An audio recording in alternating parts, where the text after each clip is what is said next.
שלום חברים וברוכים הבאים לעוד סרטון מבית קטלן TV.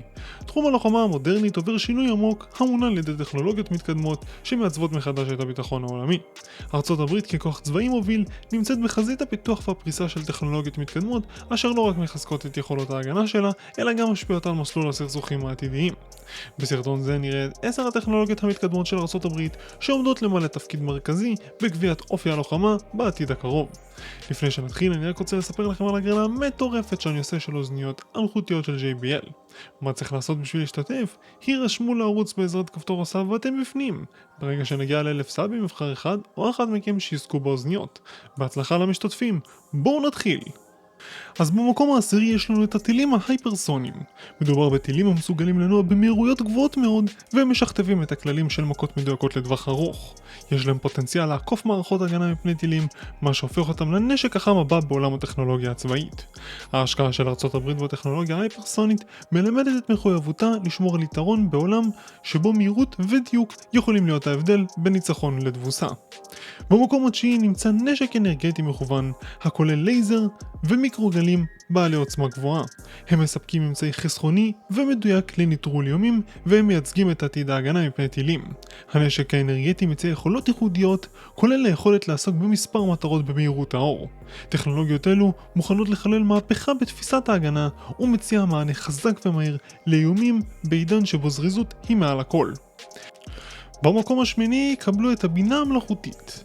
הבינה המלאכותית מעצבת מחדש שלל פעולות צבאיות ומעלה את קבלת ההחלטות, ניתוח האנליסטים לרמות חסרות תקדים. טכנולוגיות מתקדמות אלה לא רק מזרזות פעילות מוגברת, אלא גם מצמצמות את האלמנט האנושי בתרחישים בסיכון גבוה. בחזות המסע עומדת ארצות הברית המובילה את שילוב הבינה המלאכותית בכוחות הצבאיים שלה. מאמץ זה מראה על ניצול הפוטנציאל של נתונים ואוטומציה, במטרה הסופית להבטיח יתרון אסטרטגי בשדה קרב המתפתח ללא הרף. את המקום השביעי מקבל המחשוב הקוונטי. המחשוב הקוונטי חולל מהפכה בקריפטוגרפיה ובתקשורת, והוא מספק רמה חסרת תקדים של אבטחה ומהירות לצבא. מדובר בדבר הבא שיקפיץ את לוחמת המידע בכמה רמות, והוא מבטיח יתרון אסטרטגי שאין לאף צבא אחר. ההשקעות של ארצות הברית במחשוב הקוונטי משקפות את המחויבות שלה להישאר קדימה במרוץ לעליונות קריפטוגרפית, ולפתוח רשתות התקשורת שלה מפני איומים שונים שאולי יתעוררו בהמשך. במקום השישי יש לנו את רובי הרכבת האלקטרומגנטיים. רובי רכבת אלקטרומגנטיים משתמשים בשדות אלקטרומגנטיים כדי להניע קליעים במהירויות גבוהות במיוחד. לכלי נשק מתקדמים אלה יש את הפוטנציאל לספק כליי אנרגיה בדיוק וכוח ללא תחרות, המגדירים מחדש את הדינמיקה של הלוחמה הימית. הצי של ארצות הברית מפתח את הטכנולוגיה זו ללא הרף, מה שממחיש את האינטרס שלו לחולל מהפכה בארטילריה הימית ולשמור על יתרון בפעולות ימיות. את המקום החמישי מקבלים כלי הטייס הבלתי מאוישים, הידועים גם בכינוי מל"טים. המטוסים הללו הפכו לאבן יסוד בלוחמה המודרנית. הם מצטיינים במעקב, בסיור ובמכות מדויקות. צי המל"טים הנרחב של ארצות הברית מציע יתרונות נרחבים שאין שני להם. המשך הפיתוח והפריסה של מל"טים במקומות אסטרטגיים ברחבי העולם מראים את מחויבותה של ארצות הברית לשמור על עליונות אווירית הן בפעולות התקפיות והן בפעולות הגנתיות. במקום הרביעי, בעולם שבו מידע הוא נשק רב עוצמה, ארצות הברית מובילה בהבטחת סייבר ולוחמת סייבר.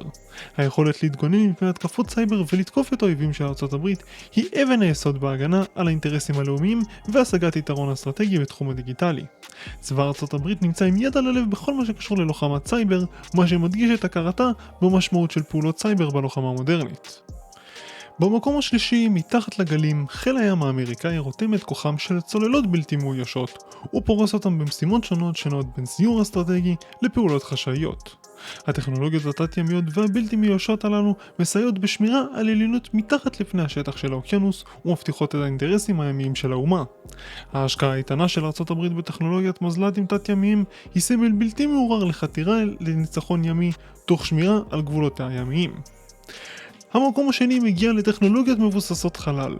במרחב העצום של החלל אסור להעמיד בחשיבותן של טכנולוגיות מבוססות חלל, ובעיקר לוויינים. הם ממלאים תפקיד מרכזי באפשרות של תקשורת חלקה, ניווט מדויק ומעקב מקיף, לא רק על פני כדור הארץ, אלא גם מחוצה לו. שמירה על טכנולוגיות אלה היא בעלת חשיבות עליונה כדי לשמור על יתרון אסטרטגי בלחימה עתידית, הן בגבולות הפלנטה שלנו והן בזירה הקוסמית. בהחלט מעניין. ובמקום הראשון יש לנו את הטכנולוגיות הביו-הנדסיות. בחזית החדשנות, הביו-הנדסה מעצימה את הטיפול הרפואי באנשי צבא ופורצת כל גבול אפשרי. טכנולוגיות אלה לא רק מעצימות את היכולות הפיזיות והקוגניטיביות של החיילים, אלא גם פותחות דלתות לרף חדש לגמרי בחדשנות צבאית. ההשקעה הבלתי מעוררת של ארצות הברית בביו-הנדסה היא עדות למחויבותה הנחרצת לחזק את התעוזה של חייליה ולהכין אותם לכבוש את אתגרי העתיד שיבואו. זהו חברים, הגענו לסוף הסרטון. המסירות של צבא ארצות הברית לחדשנות וקדמה מציבה אותו כמוביל בעיצוב עתיד המלחמה הבאה. איזה כלי נשק אתם חושבים שהוא היה הכי חזק? ספרו לי למטה בתגובות. ואם יש לכם עוד רעיונות לסרטונים, אל תתביישו להגיב. מקווה שנהנתם, להתראות.